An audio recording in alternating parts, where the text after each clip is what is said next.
Assalamualaikum warahmatullahi wabarakatuh. Perkenalkan, nama saya Aulia Sabrina, kelas 2018A dengan NIM 035. Saya di sini akan menjelaskan mengenai kedudukan suami yang pensiun dalam ranah domestik keluarga, analisis teori relasi kuasa, misal Foucault. Dari konsep tersebut bahwa ketidaksetaraan gender masih sering terjadi di tengah masyarakat, terlebih pandangan tentang budaya patriarki yang mana selalu memposisikan perempuan lebih rendah daripada laki-laki. Kemudian ada relasi kuasa yang sering terjadi dalam hubungan keluarga, terlebih pada suami dan istri dan memiliki peran masing-masing, sehingga ada pihak yang berkuasa dan dikuasai. Kekuasaan dapat dilakukan oleh siapa saja yang memiliki strategi atau keinginan untuk menguasai pihak yang ingin dikuasainya. Selain itu, Foucault juga menjelaskan bahwa ada relasi, maka ada kekuasaan di sekitarnya. Pada slide selanjutnya, saya menjelaskan bahwa ada relasi kuasa yang terjadi di keluarga. Yang pertama ada suami dan istri yang merupakan sebuah hubungan manusia yang terikat oleh pernikahan. Di dalam keluarga akan terjadi pemikiran bahwa suami adalah kepala keluarga yang memimpin keluarga dan mencari nafkah untuk keluarganya. Sedangkan tugas istri di dalam keluarga adalah mengurus segala keperluan rumah dan mengurus apa yang dibutuhkan oleh suami dan anak. Terbentuknya pemikiran seperti ini merupakan wujud dari kekuasaan apabila dalam sebuah relasi terus bergerak. Yang kedua, menurut Foucault, tidak perlu struktural yang hierarki untuk terjadi kekuasaan. Apabila jika dikaitkan dengan hubungan keluarga, maka di dalam keluarga akan terbentuk peran-peran dengan sendirinya. Misalnya, di dalam keluarga akan terbentuk peran-peran misalnya dengan ayah yang berperan melindungi keluarga dan ibu sebagai pengayom untuk anak-anaknya. Tidak diperlukan lagi susunan struktural siapa yang akan menguasai dan siapa yang harus mematuhi, melainkan di dalam keluarga selalu terdapat peran dari masing-masing keluarga. Yang ketiga, menurut Foucault, kekuasaan hadir karena adanya pihak yang berandai-andai agar tidak terjadi perbedaan dalam menghadapi segala persoalan.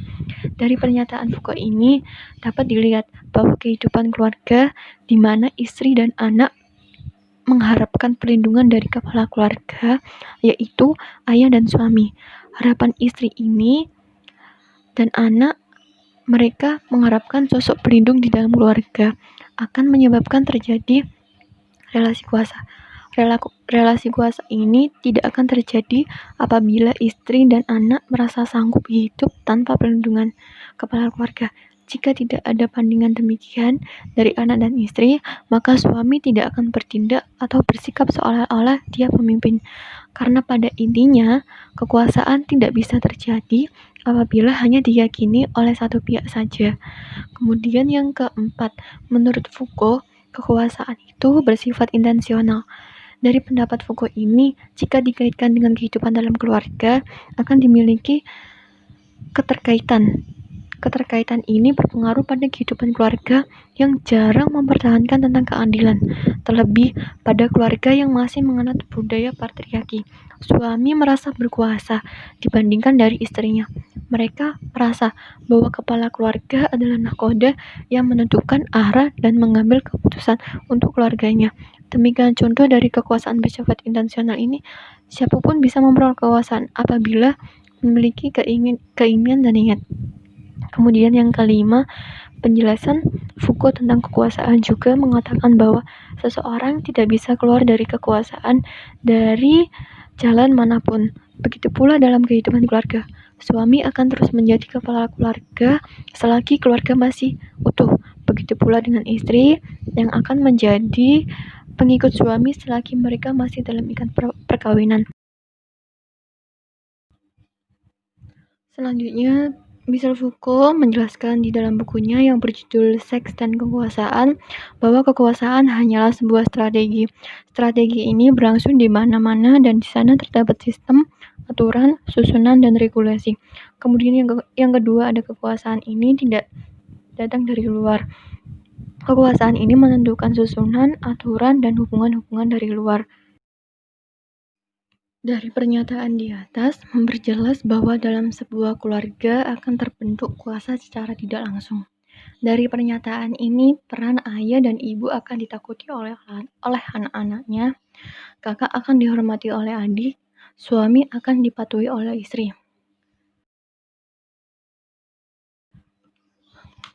Pada sebuah keluarga, terdapat pembagian peran yang pada akhirnya timbul kuasa dari peran yang dilakukan oleh setiap orang. Yang pertama ada posisi. Laki-laki seringkali mendapatkan posisi lebih tinggi daripada perempuan. Sebagai contoh, suami dan istri dalam kehidupan sehari-hari. Suami selalu diutamakan karena dianggap sebagai tulang punggung atau keluarga. Yang kedua ada perlakuan. Dalam perlakuan ini, anak-anak laki-laki dan anak perempuan akan mendapatkan perlakuan yang berbeda. Anak laki-laki lebih dibebaskan untuk memilih, sedangkan anak perempuan tidak demikian. Hal ini terjadi akibat pola pikir masyarakat yang sejak dulu menganggap bahwa laki-laki dianggap lebih kuat dari perempuan. Perlakuan demikian merupakan sebuah strategi yang nantinya bisa menimbulkan kuasa di antara laki-laki dan perempuan. Dalam menerapkan pola pikir demikian yang menganggap anak laki-laki lebih kuat dibandingkan anak perempuan akan menjadikan mereka tumbuh dan berkembang dengan membawa cara berpikir yang demikian sehingga ketika ia sudah dewasa akan terbawa akan hal tersebut. Tidak heran jika perempuan dewasa saat ini masih banyak yang merasa bahwa dirinya tidak bisa melakukan pekerjaan yang biasa dilakukan oleh laki-laki. Penanaman pola pikir yang demikian ini bisa dikatakan sebagai strategi sehingga pada akhirnya masyarakat tidak benar-benar memahami dan tidak sadar dengan apa yang saat ini sedang dilakukan. Bagi Foucault, yang menjadi dalam masalah kehidupan adalah banyak orang yang tidak menyadari perannya dalam peta kekuasaan. Apabila setiap orang memahami peran-peran masing-masing, tidak akan terjadi penindasan dan kekerasan di dalam kehidupan. Mereka akan hidup saling menghargai satu sama lain, tidak terjadinya penindasan dan kekerasan. Dalam terjadinya penindasan dan kekerasan ini merupakan salah satu akibat yang terjadi apabila tidak memahami peran yang sebenarnya. Pernyataan tersebut memiliki kesamaan bahwa dengan kasus yang saya analisis ini, di mana beberapa keluarga masih sering terjadi ketidaksetaraan antara laki-laki dan perempuan, yang mana suami dianggap selalu benar karena posisinya sebagai kepala keluarga, sehingga seringkali anggota keluarganya lainnya lupa meskipun kepala keluarga juga manusia yang mana tidak luput juga dari kesalahan. Anggota keluarga lainnya seringkali selalu tunduk dengan apa yang dikatakan oleh kepala keluarga. Pada slide selanjutnya, saya menjelaskan bahwa ada 3 tipe suami pensiun. Yang pertama ada suami pensiun pasrah.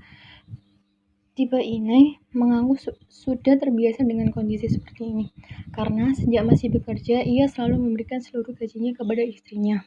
Kemudian tipe 2 suami pensiun post-spouse syndrome merupakan suami pensiun yang dulunya tidak tertarik dengan pekerjaan rumah. Namun, setelah resmi berpensiun, menjadi suka untuk mengerjakan pekerjaan rumah. Hal ini dilakukan karena sudah tidak terikat dengan pekerjaan luar rumah sehingga ia kehilangan kesibukan sehari-harinya. Sejak ia pensiun, jadi mudah tersinggung apabila ada perkataan yang kurang berkenan di hati. Kemudian yang ketiga, suami pensiun pemarah. Ialah mereka yang kesulitan menyesuaikan keadaan sehingga jika ada keinginannya yang tidak terpenuhi, maka ia mudah sekali untuk terpancing emosi. Di slide selanjutnya, saya menjelaskan bahwa relasi kuasa suami pensiun terhadap istrinya. Yang pertama ada relasi kuasa patriarki yang terjadi pada keluarga yang suaminya tidak memiliki pekerjaan. Pengganti setelah pensiun, para suami ini menyibukkan diri dengan mengerjakan pekerjaan yang domestik, yang mana telah diketahui ranah domestik merupakan milik istri. Kemudian yang kedua ada relasi kuasa semi patriarki terjadi pada keluarga yang mana istri berperilaku patuh dengan perintah suami. Namun di belakang suami ini ia melakukan kegiatan yang dianggap realistis olehnya. Dengan berpura-pura mematuhi perintah suami, ia bertujuan untuk tetap menghormati keputusan suami. Kemudian yang ketiga ada relasi kuasa demokratis yang terjadi pada keluarga suaminya masih memiliki kesibukan di luar rumah. Pada relasi kuasa demokratis ini, suami tidak selalu memikirkan keluarga saja. Ada beberapa hal yang juga menyita waktu dan pikirannya sehingga mereka cenderung lebih bersikap demokratis terhadap istri. Dari penjelasan yang saya paparkan bahwa dapat ditarik kesimpulan bahwa pensiun merupakan keadaan di mana seseorang yang masa kerjanya sudah habis di sebuah perusahaan. Seorang suami yang telah mengalami masa pensiun, maka mereka akan kehilangan kesibukan dikarenakan mereka sudah tidak bekerja lagi, berhenti dari masa kerjanya, menjadikan berkurangnya kegiatan yang dilakukan oleh suami di luar rumah. Suami yang biasanya menghabiskan waktu di kantor, dengan pensiun mereka menjadi lebih banyak waktu di rumah karena ia sudah tidak terikat oleh pekerjaan. Suami yang telah mengalami masa pensiun ini tidak jarang untuk melakukan pekerjaan rumah yang mana saat para suami masih bekerja, mereka cenderung tidak mau tahu dengan urusan yang berkaitan dengan rumah. Sekian yang saya sampaikan kali ini. Wassalamualaikum warahmatullahi wabarakatuh.